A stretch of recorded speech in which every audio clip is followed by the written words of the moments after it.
यह संसार माइक सृष्टि है।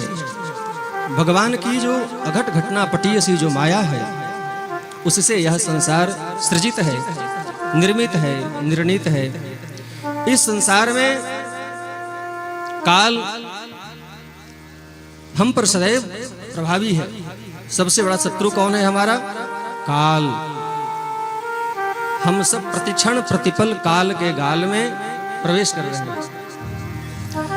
इस भय से बचाने के लिए और अपने कर्म के बंधन को विनिर्मुक्त करने के लिए, उच्छेदित करने के लिए, काटने के लिए, उसका समूल नाश करने के लिए कर्म बंधन को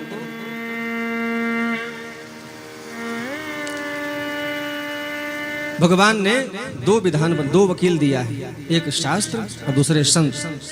इनकी बात को अक्षरशः मान लो, किंतु परंतु अगर मगर च नहीं लगाना है। जितना बोलते हैं चुपचाप मान लो, क्योंकि उस कानून के विज्ञ, उस कानून के कानूनविद शास्त्र ही हैं, संत ही हैं। तुम अपनी बुद्धि से केवल विचार कर सकते हो कि यहाँ शास्त्रों में ढोल गंवार शूद्र पशु नारी क्यों लिख दी गई बात, ये तुम्हारे समझ से बाहर की बात है। मान लो बस और आदेश का पालन करो, अपने वर्णाश्रम धर्म का पालन करते हुए, और जो शास्त्र की मर्यादा है अनुकूल चलते रहो, तब तुम्हें लक्ष्य मिल जाएगा। और नहीं अपनी बुद्धि जहां लगाए, शास्त्र संत की बात की अवमानना करी, तत्क्षण आपका पतन हो जाएगा। इसलिए शास्त्र की आज्ञा है, कृष्णस्य नाम रूपम च लीलाधाम परात्परम एतत् चतुष्टयं दिव्यं सच्चिदानंद विग्रहम।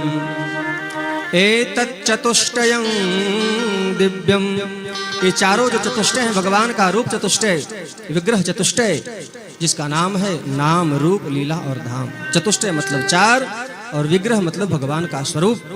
भगवान का ही स्वरूप चार भागों में विभक्त होकर के नाम के रूप में, लीला के रूप में, तीसरा लीला और चौथा धाम के रूप में प्रकट है।